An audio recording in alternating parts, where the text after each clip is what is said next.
Amnesty Proclamation number 75 po ang ating pinag-uusapan. Kagabi, inaasahan sana na magkakaroon na ng pagboto dito o pasya ang mababang kapulungan ng Kongreso, pero hindi po ito natuloy. Sabi ko nga kanina, they have the numbers, pero nung oras na ng botohan, tila, tabang bang sabihin, Congresswoman Mitos Magsaysay is joining me, na naglaho silang parang bula ng magbobotohan na. What happened? I waited until matapos nga yung session namin hanggang nagkaroon ng adjournment. Pero hindi nga nagkabotohan kagabi kasi by the time matapos po yung kami sa floor, iilan na lang po kami. At wala na po yung mga kasama ko. Kaya, dahil masyadong marami ang, mahaba ba ang pila nung nagtatanong, kumukwestiyon? hindi naman din. Kaya lang talagang after the first, isa na lang nga nag-interpellate kagabi, si Congressman Ormentado na lang eh. Pero nung habang tumatagal, it didn't take long, 30 to 40 minutes lang naman yun, nawala na yung mga kasama kong kongresista. At miski nag-quorum bell na po kami, wala na kong nagbalikan. Kaya hindi talaga pwedeng pumasa yun kagabi dahil wala kaming quorum. Ang sabi Monday, magbobotohan ulit. Well, that's they're hoping na Monday magkakabotohan ulit. Kung may quorum. Kung may quorum po. The entire And if they master the numbers. The entire time na nandun ito, pinag-anuhan nga, di ba, nawala na yung numbers to make a vote. Where was the former president? Si Congresswoman Gloria Macapagal-Arroyo, Pampanga. Actually, she was beside me kasi mag-seatmates kami. So she was waiting sana for the vote to happen. Pero since nung nakita na namin na talagang useless na magkabotohan last night, umalis na rin siya.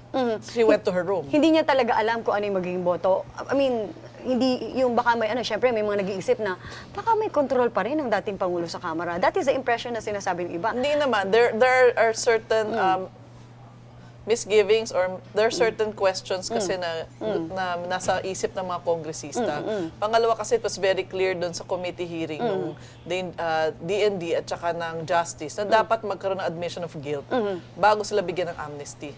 So this is the main contention kung bakit walang gustong bumoto? You were saying parang ayaw nilang bumoto. Is Kasi that it? tinanggap po ng majority yung amendments ng minority na dapat merong admission of guilt bago po sila bigyan ng amnesty. And it was adopted on the floor.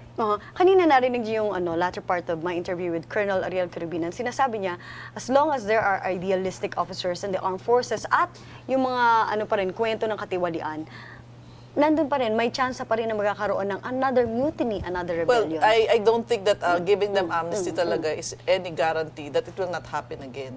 Kaya lang may mga ibang kongresista rin pong nagtatanong kasi nag-uusap-usap po kami. Yung iba naman sinasabi, paano natin bibigyan ng amnesty itong mga taong to? Dapat ang amnesty binibigay lang for political offenses. Yung sa kanila daw criminal offense kasi they swore to uphold the law because they are part of government. And yet they're the very first ones who went against government.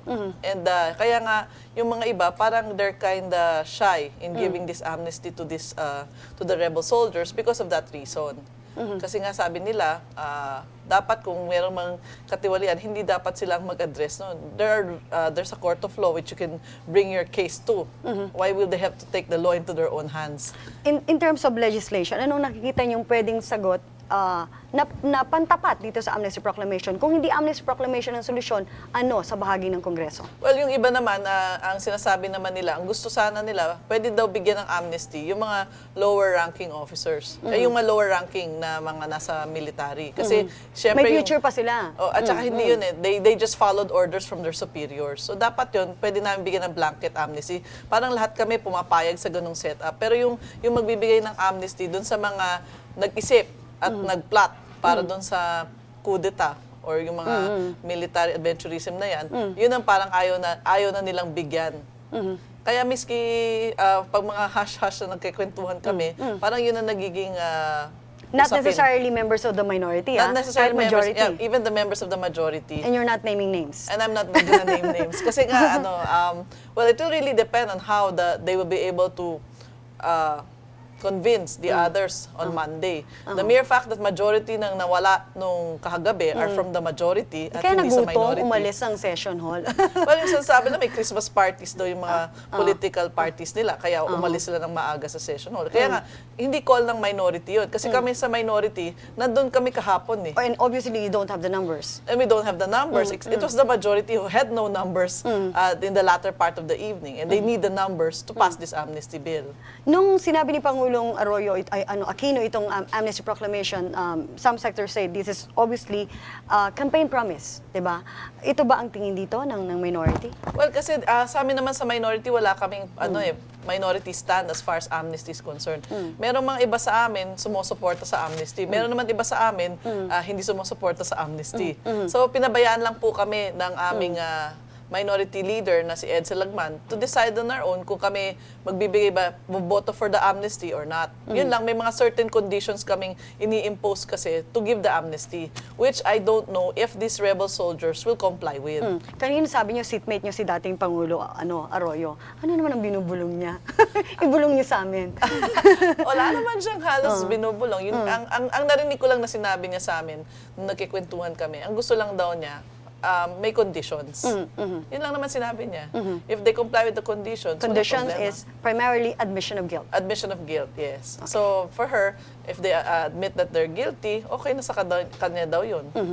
But yun na nga, ang pinush kasi, ang problema kasi, may usapan na kami nung sa committee hearing. So, dapat may admission of guilt. Pero di ba Pero pagdating dun sa committee report, nawala na yung admission of guilt as a condition. As a condition. Sabi nila na, implied naman na daw yung admission dun sa Exactly. sa I was about to resolution. say na nakapag binigyan ka ng amnesty, given na nagkaroon ka ng kasalanan kasi binigyan ka nga ng amnesty. Yes. Na yung at saka naka-specify yung the incidents that you were involved. At saka hindi lang yun. Tuloy, yung mga ibang grupo, pag sinasabi mong political, to give amnesty, it's supposed to be political in nature, dapat palayain na rin daw namin at bigyan ng amnesty yung Morong 43.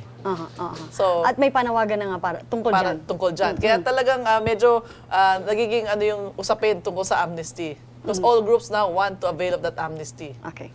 Congresswoman, maraming pong salamat for your time. Maraming salamat. Thank you very much. Magbabalik po ang Balita Online ilang saglit lang.